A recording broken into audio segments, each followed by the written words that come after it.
What was the best way to fight a sacred enemy? Of course, it was to be sacred yourself. Sadly, Sunny was not a spirit yet. However, he did command 4 sacred shades: Puppeteer, Abundance, the Rat King, and the Wolf. The Puppeteer Moth was technically the most powerful of them, being a tyrant. However, its powers did not lend themselves well to direct confrontation, or rather, not as well as those of the other sacred shades. That was the very reason why Sunny had managed to defeat the Spirit of Doubt and was alive today. Abundance and the Rat King each excelled at many things, but facing a single overwhelmingly powerful adversary was not one of them. The wolf, however, the wolf had been a spirit of primal fury, cunning in hunting. It personified the concept of the wolf, and wolves were exceptional hunters. They were known to bring down prey much larger than themselves as well. Apart from that, the wolf had been a cursed demon, a being of a higher class than both Abundance and the Rat King.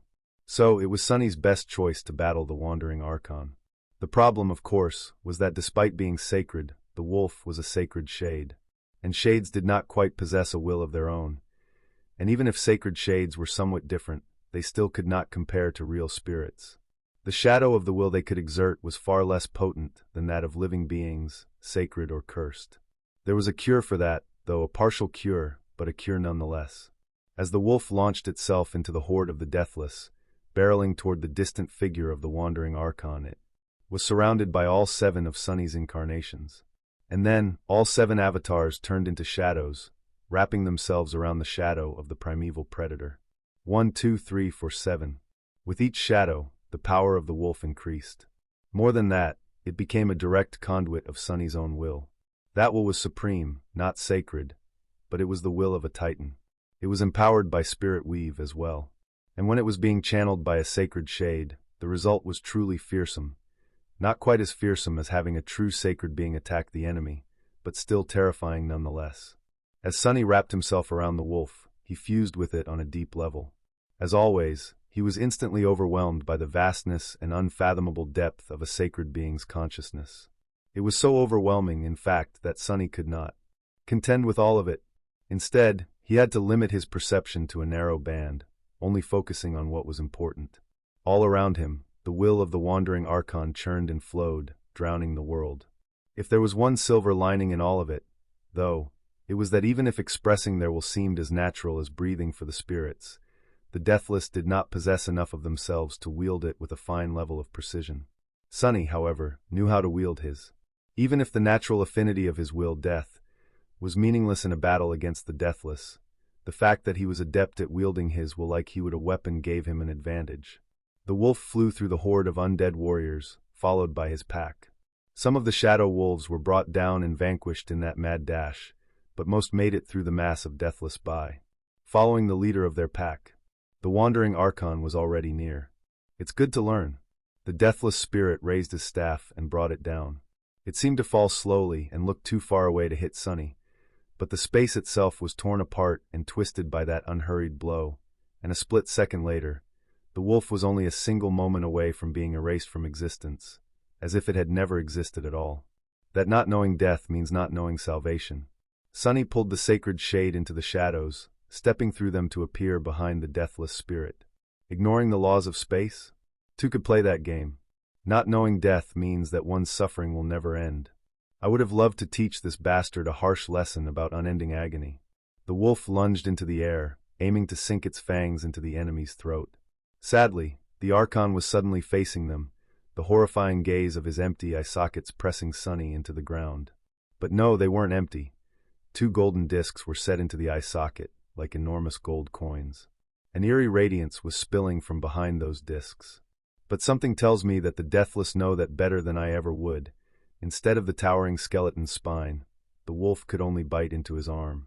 The shadow of the primordial beast pressed down onto the sleeve of the ivory robe, aiming to crush the black bone beneath. It pulled the Archon down, jerking its head sideways with terrible force to tear the entire forearm off.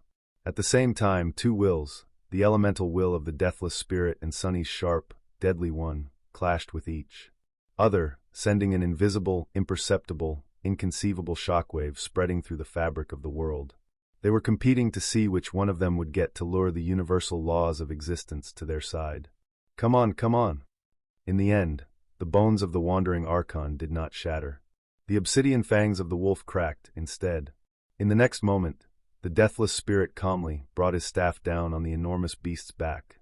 The blow fell on the spine of the wolf with the weight of an entire realm, almost managing to snap it in half. The wolf survived the attack by releasing the enemy and allowing the force of the impact to throw it down, rolling over the dunes in a whirlwind of white sand. A few moments later, it was already on its feet. The wolf was ready to continue the fight, a terrifying growl escaping from its maw. Sunny was in a sea of pain. Because the moment the Archon struck his shade with the staff, a net of cracks spread across one of his cores as well. He suppressed a tortured groan. Yup. It hurts a lot. The deathless spirit towered above the shadow of the wolf, and in the darkness of the night, he seemed like a black mountain that obscured the distant, radiant ocean of stars. He might not have been stronger than the sacred shade, but his will was far superior. Sunny was not even sure that calling it superior would be the right word. The difference between his own will and that of the Archon was like the difference between a clear brook and a vast sea. Like the difference between a stone fortress and the boundless expanse of the wide world that surrounded it. The Archon did not possess a weakness that Sunny could easily exploit, either. In the battle against abundance, Sunny had been able to lock it in space and slowly poison the enormous godworm with his death will. But the Archon was deathless. In the battle against the Rat King, Sunny had been able to destroy the single rat that was the source of the terrifying swarm, thus cutting its connection to the puppeteer, and watched the rats devour each other to satiate their maddening hunger. But there was no single weak spot that could be used to destroy the Archon, and no one was in control of him. In the battle against the wolf, Sunny had been able to grasp the concept wielded by the enemy and personify its opposite. That allowed him to hold out long enough to use the cursed demon's own terrifying power to fuel the grand spell he had woven in advance, thus destroying it. But there was no spell that could help Sunny against the Archon, and the Archon did not seem to wield any concept either. Or rather, it did, but it was of no help to Sunny. After exchanging the first blows with the deathless spirit, Sunny had gotten a better taste of his will. And what he found was that the ancient horror seemed similar to Azarax, the Plague of Steel, in some regard. There was almost nothing common between them, except for one thing that mattered most. Azarax was supreme, and therefore, his will had an innate affinity, just like Sunny's will was innately tied to death, while Nef's was connected to desire and longing. What of the Plague of Steel, then? What affinity did his will possess? What concept did he personify, or at least would grow to personify if he ever underwent apotheosis? Sunny had racked his brain about it for a while, observing the ancient tyrant closely in the ferocious battles they fought. The answer he eventually arrived at was, needless to say, quite surprising. The deathless sovereign's will expressed only one concept, and that concept was himself. The natural affinity of Azarax, the Plague of Steel, was to nothing more and nothing less than Azarax himself.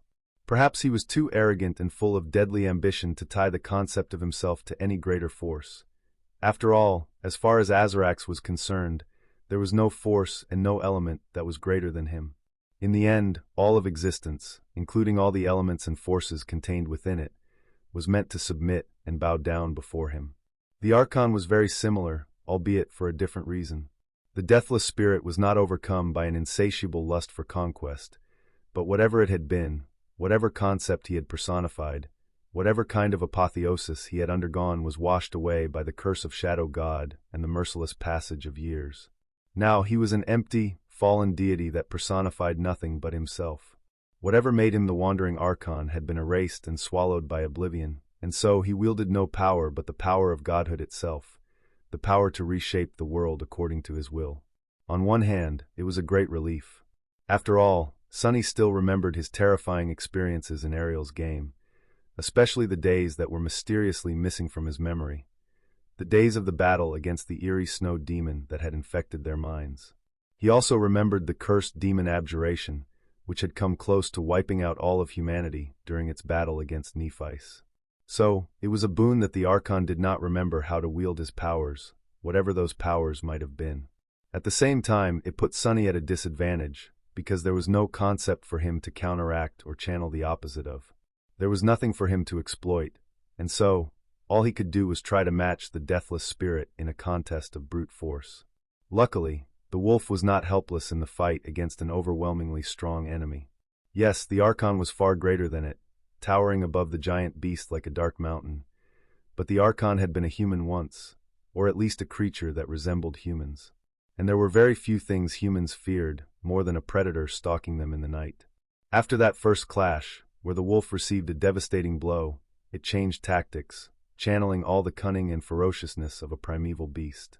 At the same time, having become one with the wolf, Sonny reshaped himself in the image of a wolf and sharpened his will for a focused, singular purpose.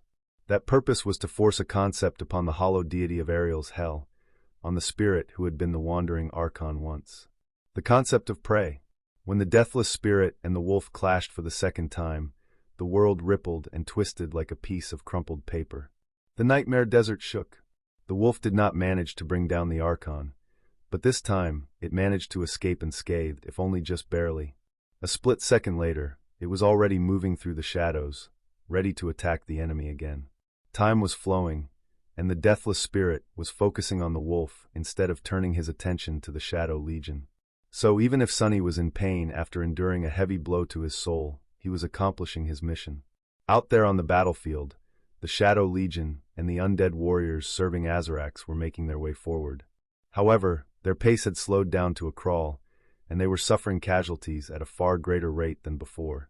After all, Sonny's absence could not be ignored. Not only had he acted as not one, but 7 deadliest champions of the invading army, splitting the tide of the deathless before they could reach the battle formation, but he was also the commander of the Shadow Legion. Now that he had to pour all of his attention into the battle against the Archon, his shades could only follow Saint. And Saint, despite her War Master attribute, was yet incomplete. She was a mere devil, after all, so her ability to lead armies was going to remain rudimentary for as long as she did not rise to the class of tyrant. Added to that was the fact that the deathless spirits was still fueling the undead prisoners of the Nightmare Desert with indomitable resolve.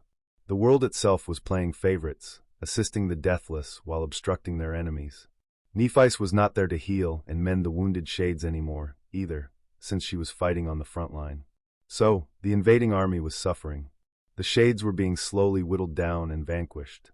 Even the undead warriors of Azarax were starting to be destroyed.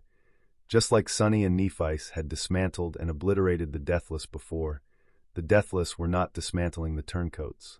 The curse of Shadow God would probably restore them, eventually, but not nearly fast enough to be of use for the expedition to the tomb of Ariel. Azarax seemed to have pushed himself even further than before, rampaging among the enemy like a spirit of inevitability and destruction. However, even his terrifying strength was not enough to turn the tide of this losing battle. Nephice had to get involved and fill the great chasm left by Sonny's absence, somehow, even if she possessed only one body, not 7, and could not control the Shadow Legion at all. So that was what she did. At first, she simply summoned the blessing and entered the melee, serving as the spearhead of the slowly advancing formation. Her sublime swordsmanship revealed itself in all its glory, and as flashes of brilliant white light illuminated the dark mass of the charging deathless, her lithe figure could be seen moving between them, cutting one after another down.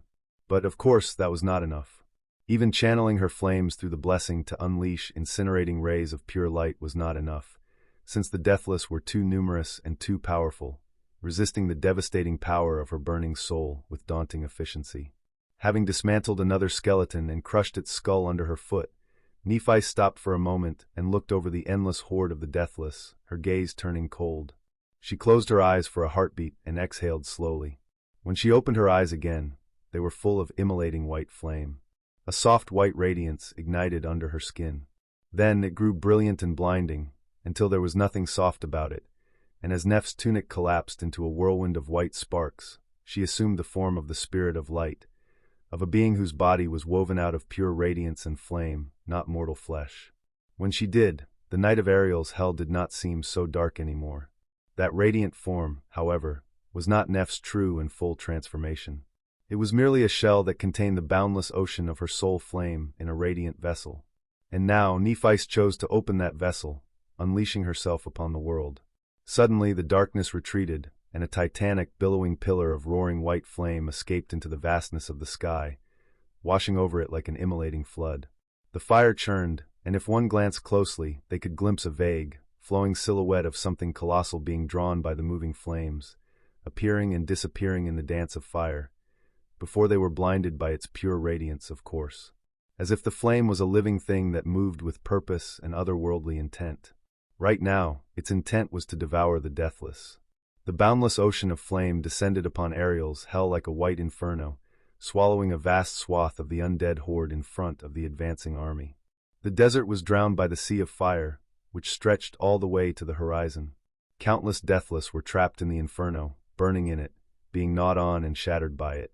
Their figures were like black candlesticks melting in the light. The visage of Changing Star, unleashed, was both radiant and terrifying. Sadly, even her true shape was not powerful and devastating enough to wipe out the prisoners of hell, especially now that her domain had been broken, and her will had lost the weight of billions of souls that used to empower it. The weaker of the deathless were destroyed, and those of them on whom Nephi's focused her incinerating were being slowly turned to ash. But most of them, while damaged and burned by the flame, continued to move. Some, those who were powerful enough, fought against the living flame, dealing it invisible wounds. Nephi's healed those wounds and endured the agony, scorching them in turn. The rest waded through the ocean of flame, blinded, still overcome by the desire to obliterate the invaders who had dared to enter Ariel's hell. Their black bones slowly ignited like embers and then turned incandescent, shining with an angry red glow in the sea of fire. It was then that Saint, whose fearsome armor and jade body were all but impervious to elemental attacks, emerged from the flame and slashed the nearest deathless with her black blade. The adamantine bones, which had been nearly indestructible before, parted in front of the dark sword like butter. That was because even if they were not destroyed by the soul flame, they were rendered softer and far more fragile in their incandescent state. Saint did not stop even for a split second, instantly dismantling the deathless warrior before moving on to the next one with measured, indomitable steps. Behind her, the figure of Azarax emerged from the flame as well. The ancient tyrant laughed, his glass armor shining like a terrifying beacon. His axe fell, splitting a deathless beast in half, and his boots stomped the fallen creature into dust, a swarm of red embers shooting to swirl in the overheated air. Luckily, neither the undead vassals of the ancient conqueror nor the shades needed to breathe. Otherwise, their lungs would have turned to ash already. The rest of the invading army moved behind its champions. The white flames flowed, opening a path to them. A few seconds later, the two forces clashed, and this time, the deathless fell far more easily under the blades, claws, and fangs of the invaders. The Shadow Legion marched on through the white flame, which parted in front of it like an immolating sea. It seemed to be working for now. But even in the depths of her agony, Nephis knew that she would not be able to maintain that fearsome assault for long. That was because she had lost most of her domain, and therefore, the vast torrent of spirit essence that used to flow into her soul was replaced by a thin stream. She was burning more essence than she was receiving, and even with the fire, empowering her soul, she would exhaust her reserves of it soon. Before that happened, they needed to leave the deathless spirit and the vast expanse of his insurmountable will behind. Far away, engaged in a ferocious battle with the deathless spirit, Sunny could only vaguely see Nephis and the Shadow Legion advancing in the distance. The nightmare desert was illuminated by her radiant flames, and dark figures clashed in the sea of white radiance, indistinguishable from each other. His shadow sense was going haywire from all the chaos and mayhem of the cataclysmic battle, so he was having trouble determining which figures were friends and which ones were foes. Their army was advancing at a good rate, though, so it seemed that Nephis and Azarax had a handle on the situation for now, at least. At first, the Shadow Legion was behind him. Then it was far to the side, circling around the area where Sunny and the Archon fought. And then it was finally ahead of them, slowly making its way closer to the looming shape of the tomb of Ariel. There was not enough distance between the Shadow Legion and the deathless spirit yet, though, and there wouldn't be for a long time. So, Sunny had to continue fighting. It was tough. The Archon was a terrifying enemy, an enemy that Sunny had no business fighting, really. And even if the wolf was cunning and elusive, attacking from the darkness only to retreat moments later, aided in its predatory dance by Sunny carrying its weight through the shadows, the damage they had received was slowly accumulating. The giant figure of the wolf was frayed now, surrounded by a billowing cloud of gray smoke. Sunny, meanwhile, was in the throes of agony, several of his soul cores already covered in cracks.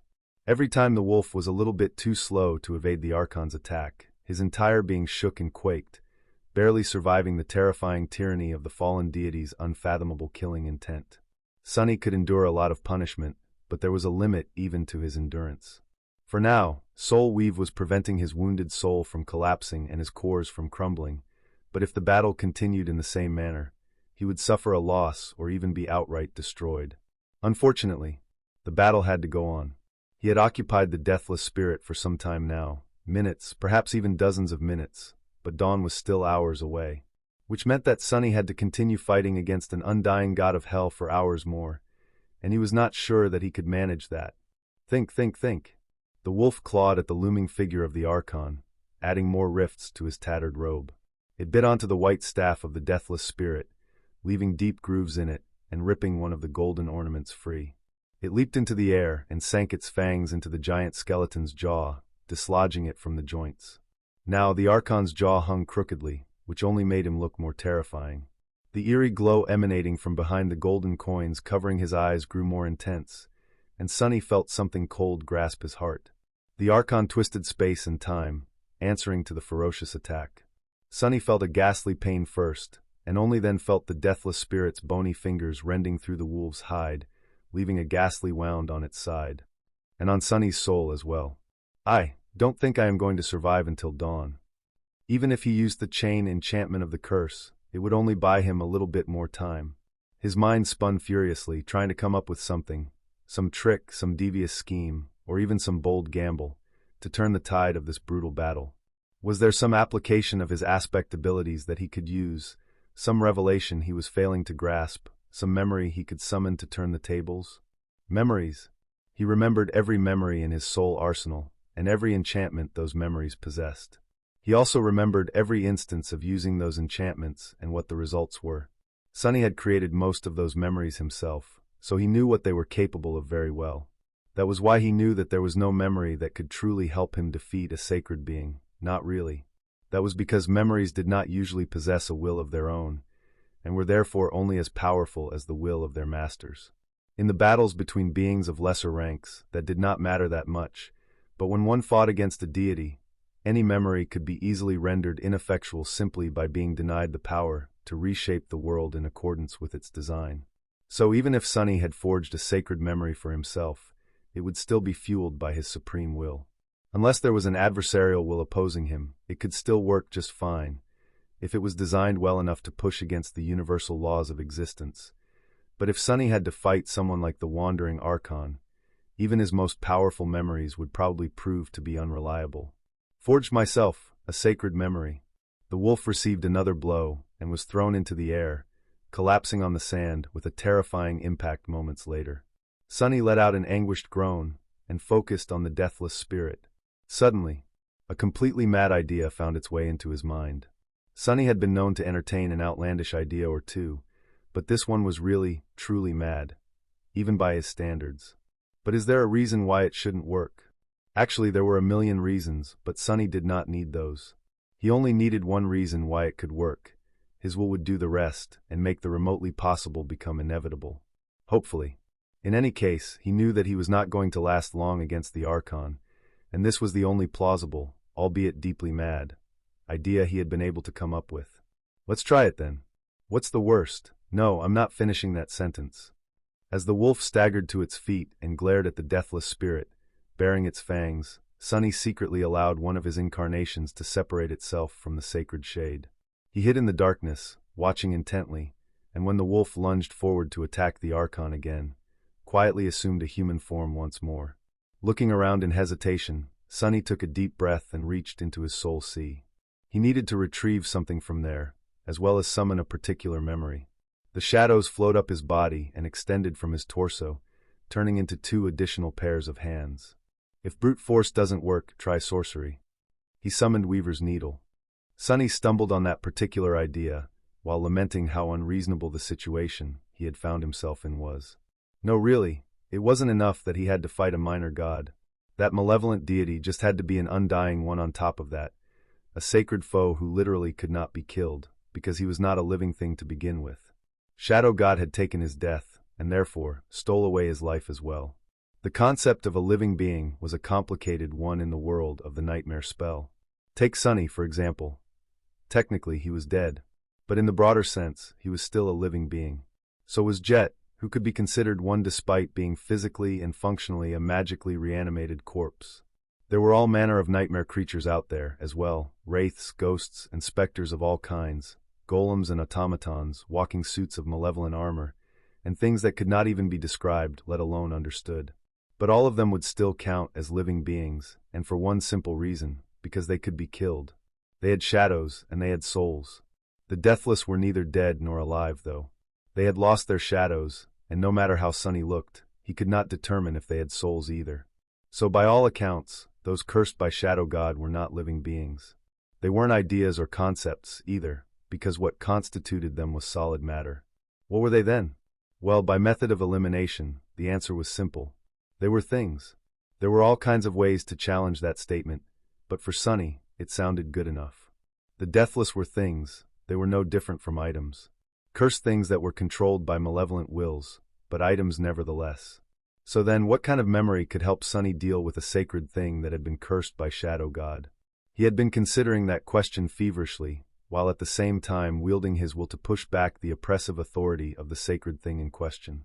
He even asked himself what kind of memory he could have created to get himself out of this situation, if he was good enough at weaving to create memories on the fly. And then it suddenly hit him. If the deathless were things, if they were no different from items, then did he really need to make a memory to survive the battle against the wandering Archon? What if he made the Archon into a memory instead?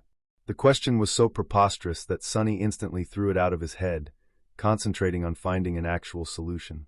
However, once the idea rooted itself in his mind, it refused to go, and a few moments later, he found himself coming back to the same question.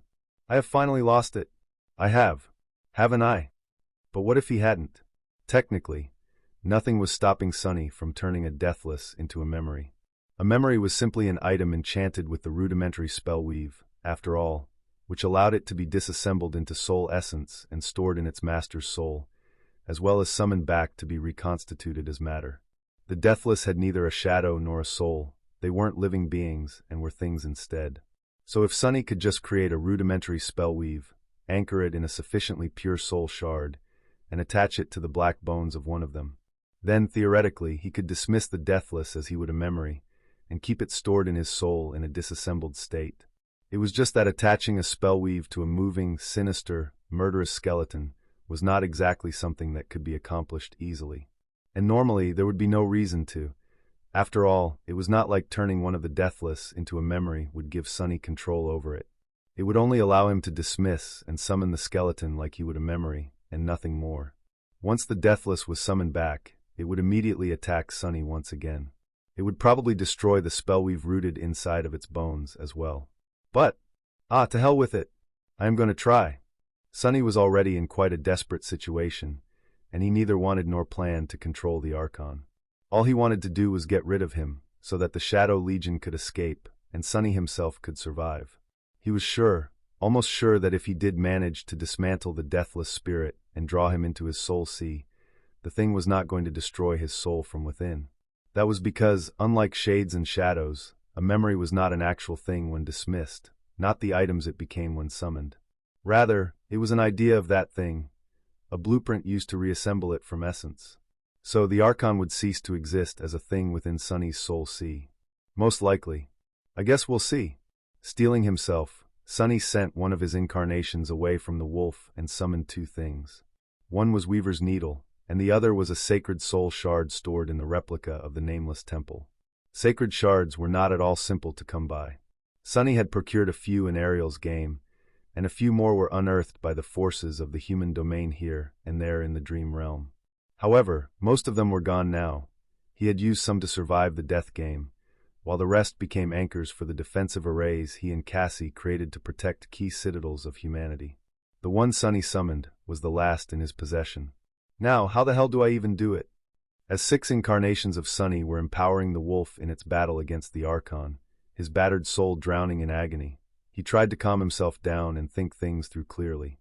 Come on, come on. The deathless spirit staff brushed across a tall white dune no more than a few hundred meters away from him, erasing it from existence and making Ariel's hell shudder. Sunny crouched low to maintain his balance and gritted his teeth. In theory, it was simple. Weaving took a lot of time and concentration, so it was not something that could be done in the midst of a battle, at least not by him, and he was the best and only weaver in existence. Memories could not be woven or unraveled on the fly, but that only held true for proper memories. A rudimentary one, no different from the very first one Sonny had ever created, could be created quite easily. All he had to do was weave the fundamental enchantments that the nightmare spell used as the basis of all memories, and then connect them to the item that was supposed to become a memory.